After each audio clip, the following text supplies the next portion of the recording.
Em nome do Pai, do Filho e do Espírito Santo. Amém. Salve Maria Imaculada, meu irmão, minha irmã, que é o professor Leonardo Miranda, pregador da Renovação Carismática Católica.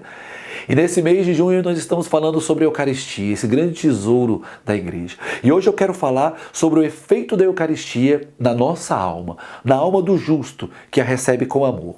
Mas antes de seguir, que você já deixe o seu like, que você já compartilhe esse vídeo, que você aperte lá o joinha, que você aperte o sininho para que esse vídeo possa mais e mais crescer na internet, crescer nas redes sociais e mais pessoas possam ter acesso a essa formação. Então, que você vá lá, para lá 2 segundinhos e clica lá. Se inscrever no canal, no joinha e no sininho, ok? Muito bem. A Eucaristia na Igreja Católica é o seu grande tesouro. O glorioso Papa São João Paulo II diz que da Eucaristia nasce toda a fonte espiritual da Igreja. A Eucaristia é o Cristo Deus que se dá como alimento. Mas qual é o efeito da Eucaristia, do receber a Eucaristia numa alma que ama a Deus? Bom, a Santa Igreja nos ensina, irmãos, que quando nós recebemos o Senhor no Sagrado Sacramento, a Eucaristia ela faz algo muito parecido com aquilo que o alimento físico faz com o nosso corpo. Quando nós nos alimentamos, aquele alimento ele gera energia para o nosso corpo. Aquela energia capacita o nosso corpo para as várias ações do dia a dia e, além do que, fortalece o nosso sistema imunológico contra as doenças. A Eucaristia, como alimento espiritual, segue mais ou menos os mesmos passos. Quando nós nos alimentamos do Senhor, em estado de graça, a Eucaristia, ela fortalece a caridade no nosso coração. Ela fortalece a graça, a vida espiritual no nosso coração.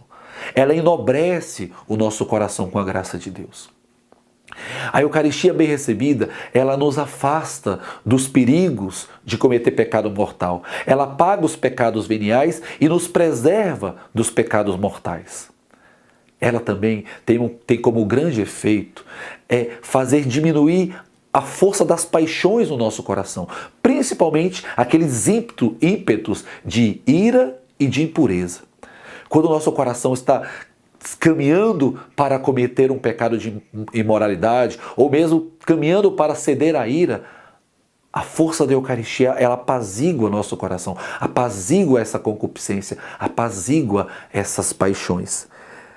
A Eucaristia bem recebida, meus irmãos e irmãs, ela é penhor de vida eterna. Ela já nos prepara para adorar a Deus na outra vida. Jesus diz: quem comer da minha carne e beber do meu sangue viverá eternamente. Que alegria saber que quando nós recebemos o sagrado alimento do céu, a sagrada comunhão, a graça de Deus é aumentada, a caridade é aumentada, os dons do Espírito Santo crescem, ficam mais viçosos. Nós ficamos mais afastados das possibilidades de cometer pecado mortal. A Eucaristia nos preserva disso, uma Eucaristia bem recebida nos preserva disso. Por isso é tão importante, irmãos, nós comungarmos e comungarmos bem. Infelizmente, nas nossas igrejas, muitas pessoas vão para as procissões receber o Senhor em alimento, mas poucos são aqueles que verdadeiramente comungam o Senhor.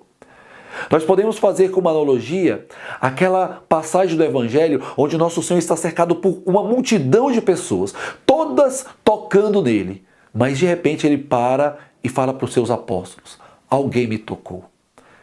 Pedro diz: Senhor, mas está cercado por uma grande multidão de pessoas.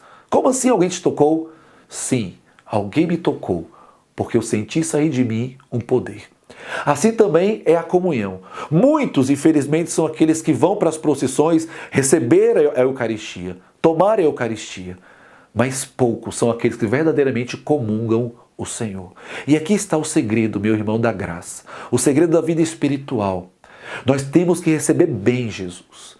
Não basta só ir para a missa e entrar na fila para receber. Não, nós temos que recebê-lo bem. E a igreja nos ensina 3 coisas que nós devemos ter para bem receber o Senhor na Sagrada Eucaristia. A primeira é estar em estado de graça. O que é isso? Estar em estado de graça consiste em não ter cometido nenhum pecado mortal, ou se ter cometido, já tê-lo confessado. Não se deve comungar o corpo do Senhor em pecado mortal. São Cirilo de Jerusalém vai dizer: quem comunga o Senhor em pecado mortal, comunga Jesus e Satanás. e no seu coração oferece Jesus em sacrifício a Satanás. Terrível isso. Então, em pecado mortal jamais devemos receber o Senhor. Devemos sempre buscar o confessionário para voltarmos à amizade com Deus, para depois voltarmos ao banquete eucarístico. Então, a primeira coisa está em estado de graça. Segunda coisa, preservar o jejum eucarístico. A igreja nos ensina que devemos estar pelo menos 1 hora afastados dos alimentos sólidos antes de recebermos o Senhor. É claro, salvo exceções, os doentes, aquelas pessoas que não podem deixar de tomar algum alimento por algum motivo que a medicina pode dizer, mas amparado por um estado de saúde debilitado, ou alguém que tenha sido liberado pela autoridade legítima da igreja. E a terceira coisa é saber o que se está recebendo. A Eucaristia não é um pedaço de pão, é Deus que se entrega em alimento. A Eucaristia não é um faz de conta, é uma verdade revelada pelo próprio Senhor. Por isso que diante da Eucaristia, antes de recebermos o pão da vida, nós dizemos, depois que o ministro diz, Corpus Christi, corpo e sangue do Senhor, quando ele diz essa verdade para nós, nós devemos sempre responder amém. Amém, eu creio. Saber o que está recebendo, irmão e irmã. Então é muito importante para você fazer uma boa comunhão, saber o que está recebendo. Receber Jesus em estado de graça. Se você está em pecado mortal, procure um sacerdote. Infelizmente, hoje, muitas pessoas hoje são divorciadas. Pessoas padecem esse grande flagelo da separação. E eu conheço pessoas que não comungam porque acham que estão em pecado mortal porque se divorciaram. Não. A separação dos corpos não implica num pecado mortal, desde que você não tenha um outro parceiro ou parceira.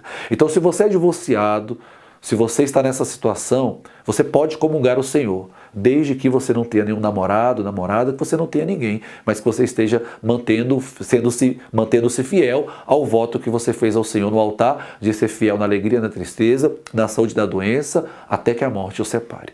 Então você pode comungar sim. Então, se você tiver alguma dúvida, você procure seu pároco para te orientar. Mas depois de tudo isso, depois desses entraves serem retirados, você pode, meu irmão. E Jesus nos chama a recebê-lo. Quando recebermos o Senhor, é momento da grande união da nossa alma com a alma do Senhor. Jesus ele está presente, ele fica presente na nossa alma enquanto perdurarem as espécies eucarísticas no nosso corpo. E depois que as espécies eucarísticas forem totalmente degregadas, forem totalmente desfeitas no nosso corpo, a sua presença da graça permanece. Enquanto nós estivermos em estado de graça, Jesus está presente em nós com a sua graça. É hora da oração profunda a Deus. É hora de se entregar verdadeiramente a Cristo que está presente na nossa alma. Os santos, irmãos, foram santos porque se dedicaram muito e nesse momento sublime da comunhão se entregar profundamente ao Senhor. Santa Teresa d'Ávila, quando comungava Jesus, entrava em êxtase.